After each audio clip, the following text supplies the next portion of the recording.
Disasters cost lives, they destroy houses, they destroy livelihoods, they destroy people's belongings, and they're on the increase. All the indicators we have are that the impact of disasters on society is continuing to get worse. Something has to be done, not just to be able to respond to the disaster, but actually to do things that can actually prevent those disasters from occurring in the first place. Disaster risk reduction is the name given to these activities. Activities aimed at reducing both people's vulnerability to and the impacts of natural hazards. Whilst DRR should always be context-specific, experience gathered from around the world shows that successful projects are based on 6 common principles, which are detailed in this film.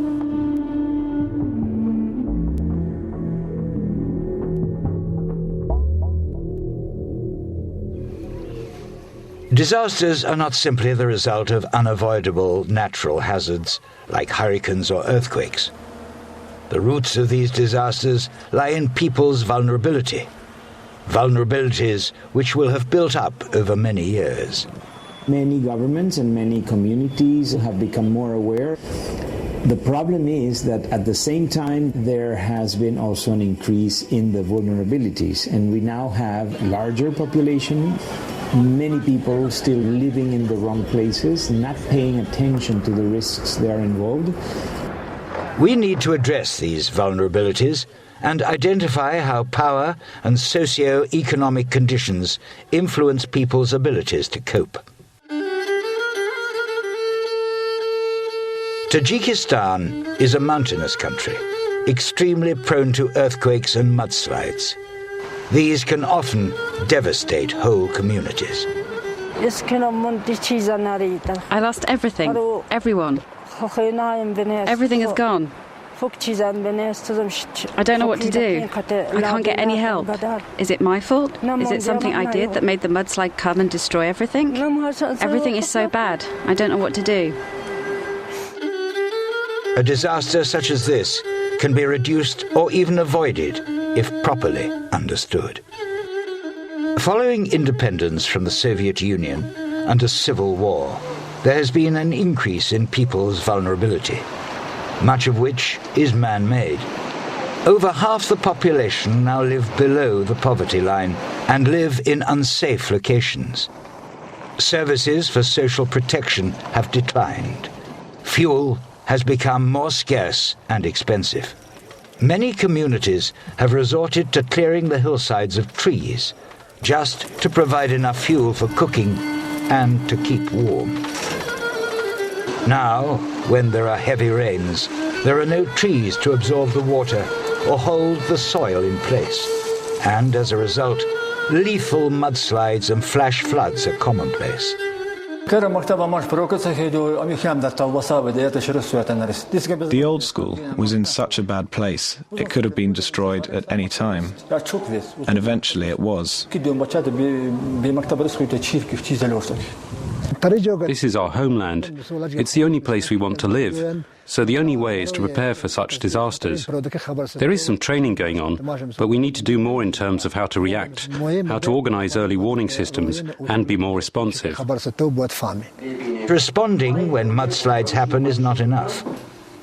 Prior education can help communities like these to understand all the contributing risk factors and can help them to gain the knowledge and resources they need in order to address them. They have rebuilt the school in a safer location. They are replanting trees and using more energy-efficient stoves. In addition, they have also established a disaster committee who are trained in early warning and search and rescue. All these measures are helping to reduce their vulnerability to future disasters.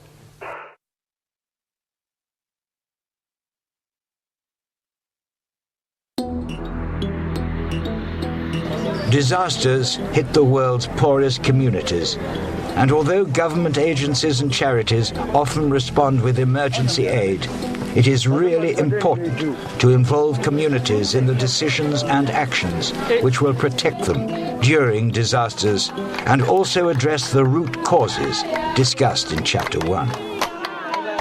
It's important to realize that communities have inherent capacity to cope. They, in many instances, communities have had to cope with droughts for many generations. They've had to cope with floods for many generations, and so they have a lot of indigenous knowledge. It's important that we don't ignore that indigenous knowledge. In Malawi, local people have their own way of anticipating droughts and have ways of coping when the worst happens. We observe the behavior of birds, direction of the wind or flowering of mango trees, and we can tell if the rains will come or not. Drought and in turn hunger brings chaos in everyone's life.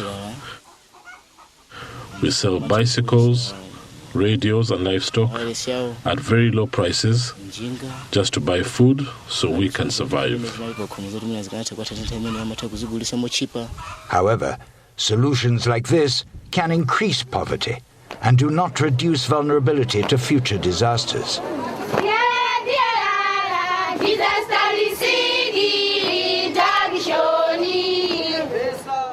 Community days like this one in Sanje, Malawi, include educational drama and musical performances about DRR. The aim is to bring the community together to discuss various issues. Here, the local government official has accepted an invitation from the community to discuss DRR. The community can then make informed choices about how they can reduce disaster risks. They are aware of the different risks that they are facing, like drought, and we are looking at how we can utilize existing opportunities. For communities that are in places where there is no water sources, we are trying to see how they could use other water sources, maybe drilling a borehole for them for small-scale irrigation powered by solar panels, solar energy, and then the same water also they can use, for drinking, and that reduces, their vulnerability to diseases like cholera. It is important to remember that participation is more than just consulting people. It should engage people in making decisions in key areas which affect their lives. We've learned about the risk of droughts, and as a result we've decided to buy goats and guinea fowl. We've also built grain banks. This way we'll be more resilient to droughts.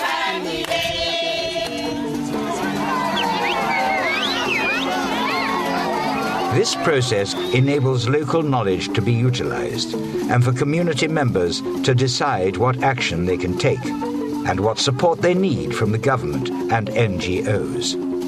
Government are responsible, but also the community themselves are responsible. They're the ones that feel the impact, and so they have a big role to play in that. They can be mobilized into committees and volunteers, because when a hazard impacts, they are the first people to respond.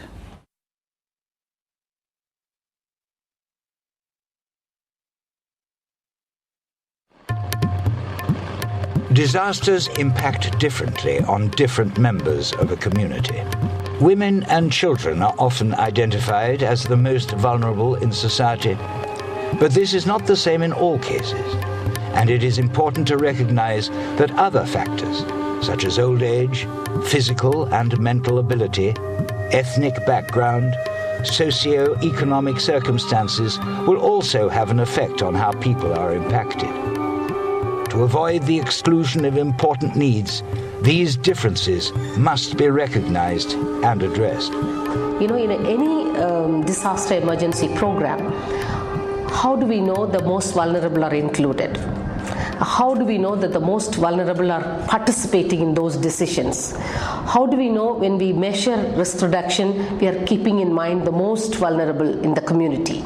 So that means we need to understand the social as well as the political phenomena that is in operation in that society. In recent floods in Bihar in northern India, there was reported discrimination against low-caste Dalits by neighboring villages and by the government. There is a tendency, if you go by the hierarchy of the caste system, the most vulnerable are not counted in. What they deserve is decided by these cultural perceptions and values. Members of the Dalit community were excluded from government food relief distributions and faced physical violence when trying to access safety platforms and clean water sources, which were on land owned by higher castes. In response, a local human rights NGO has been working with the community to bring this problem to the attention of governments, media, and the general public, and to help the Dalits lobby for better conditions. Everyone was given a chance to input into discussions about reconstruction and disaster risk reduction. Here, the women from the village are voicing their concerns. As a result of this consultation, separate safety platforms and raised water pumps were built for the Dalits to ensure they can seek refuge during future floods without fear of recriminations. The Dalit community currently have no land rights and live in areas prone to river erosion. The local NGOs encourage the community to help to design secure yet portable houses. This way, they can dismantle and carry the houses with them if they need to move. Disasters can present opportunities to promote the policies and behavioral changes needed to reduce risks. Effective DRR must be inclusive. This can only be done by fully engaging with all members of the community. Men, women, the elderly and disabled, the more economically vulnerable, and of course, children.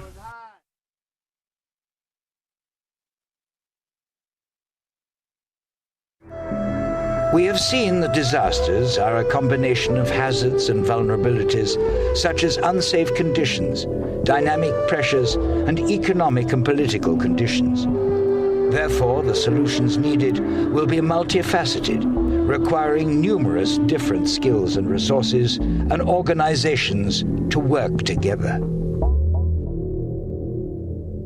Central America is plagued by numerous disasters every year, ranging from small localized floods to large-scale hurricanes, such as Hurricane Mitch, which devastated the region in 1998. Disasters such as these exacerbate poverty by destroying houses, crops and assets and placing lives at risk. Last year was a record year for rainfall in Central America. In 70 years, there hasn't been so much rain, so much water. There were 14 strong hurricanes that affected the whole of Central America.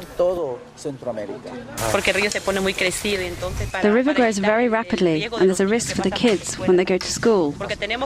Because the school is on the other side of the river, we worry on this side because they might get washed away. Individual actions taken by community groups, NGOs or government are not sufficient to tackle these persistent and frequent problems. So a more collaborative approach is required. This should involve communities, NGOs and the government working together to make optimum use of available resources and skills. Strategic partnerships have a lot of advantages because DRR means solving a variety of problems. So it's good to create alliances and partnerships between different groups that will bring with them different capacities and expertise, and between them all, we solve the problem. Here in Grenada, Nicaragua, such a project has brought together different groups and communities to help them to reduce their vulnerability to disasters. Tenemos un organigrama donde, ¿verdad?, el alcalde es el responsable, ¿verdad?, es el jefe de la defensa civil. There is a structure for emergency relief, and at the head of it is the mayor. He links to central government. Then there are the different bodies of the government and the NGOs. And among all of them, they form a civil defence movement. This can respond to the emergencies. The community organized disaster committees, and the local government arranged for the Civil Defense Authority to come and train them.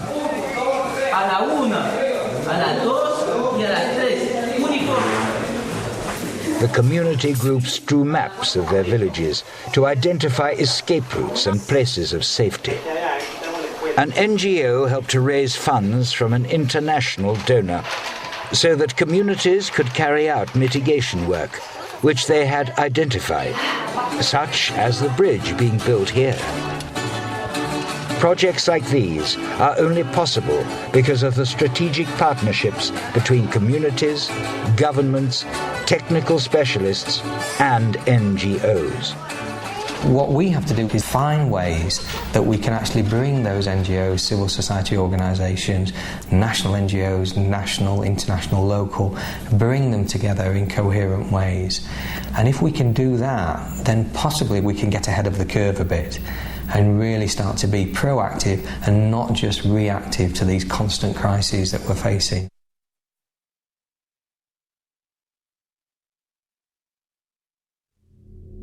In the past, the focus of a lot of work has been solely treating the symptoms and saving lives after a disaster. For example, distributing emergency food aid after drought-related famines in areas of Africa. This is often insufficient and short-term, and many people end up selling off assets or leaving their homelands in search of food and work in order to survive. This sets up a vicious cycle of vulnerability, of disaster, loss of livelihood, and increasing poverty.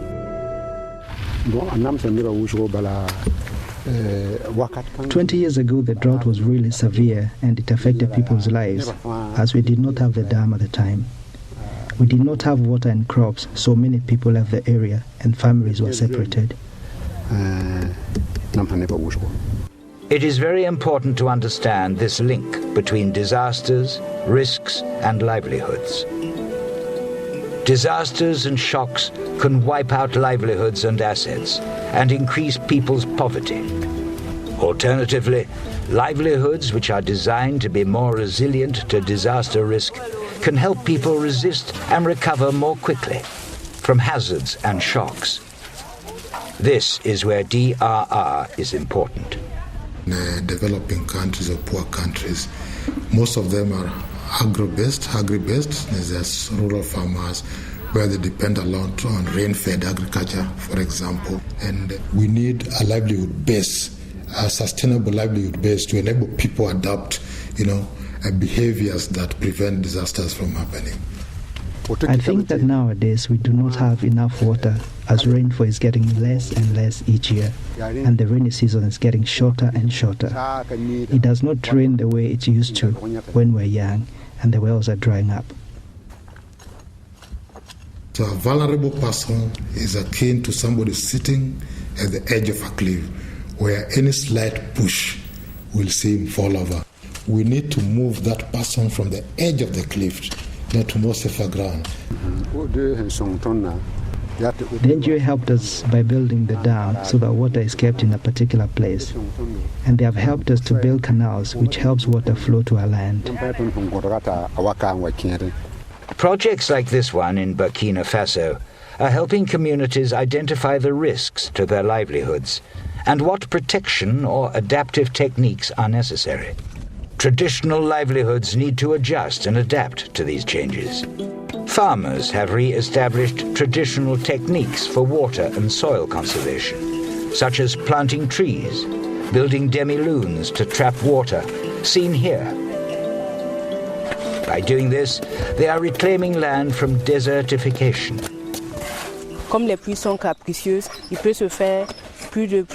A few weeks before the rain comes, we build these walls with earth to retain the water when it rains. They are reducing their over-reliance on rainfall and increasing production and income even in times of less favorable weather. In 2005, there was a severe drought, but we were not affected as we had a lot of water in our dam, so activities were not that disrupted. In the rainy season, we plant rice and then vegetables in the dry season, so we harvest twice and don't suffer from famine.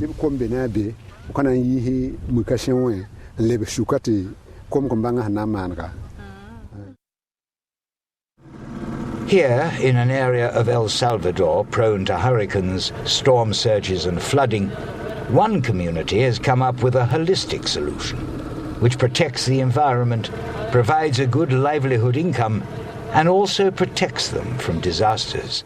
Hemos logrado la construcción de los muros.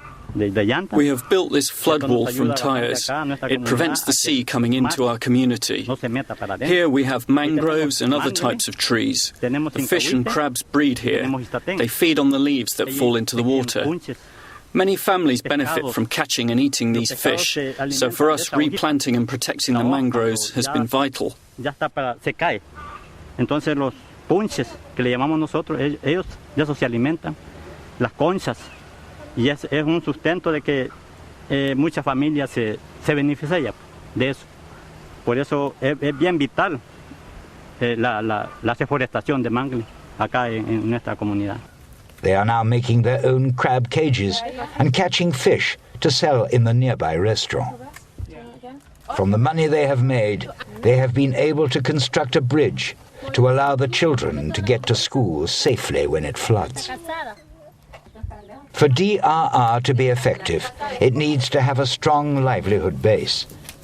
This requires a combination of activities aimed at protecting the physical capital, such as houses and belongings, natural capital, such as land and the environment, and enhancing the financial capital through more resilient income generation.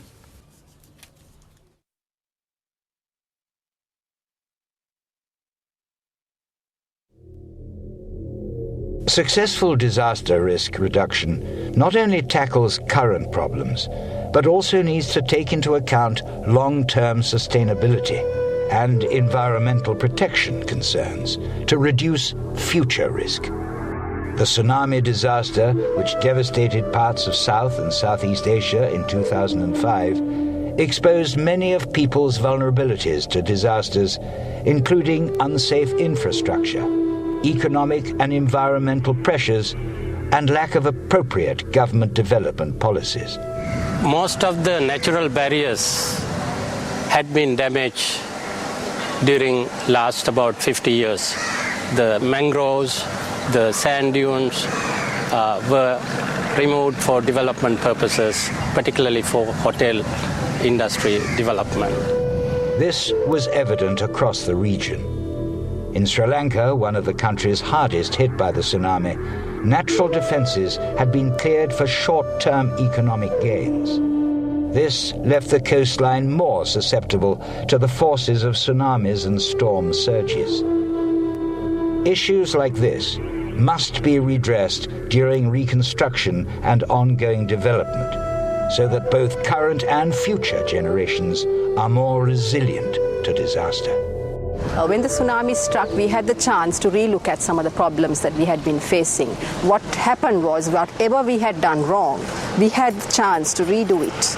And I believe that in certain sections of the coast, we have a chance to rebuild them in a manner that we could look at sustainable development. So in reality, I think that the tsunami, though it was a devastating experience, we did have an opportunity within it. After the tsunami, this area was devastated, and so these children are participating in an environmental campaign where they're planting trees to prevent further environmental disasters. By doing that, we're hoping to encourage the children to think environmentally and educate them further about their importance.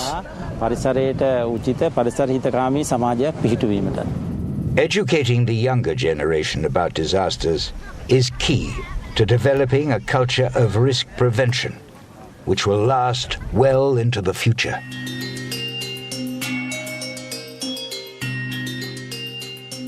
Disasters are a complex mix of natural hazards and human activity. So, to reduce disaster risks, we need to understand what types of hazard affect people, and then also the different levels of vulnerability which different groups of people have to these hazards. This vulnerability is determined by power and socio-economic systems as much as exposure to risk. But it is also important to note that everyone has knowledge and skills which can contribute to reducing disaster risk. Bearing in mind the 6 principles shown in this film can help to ensure that DRR work provides the best solutions for each particular context, saving lives and protecting development gains for future generations.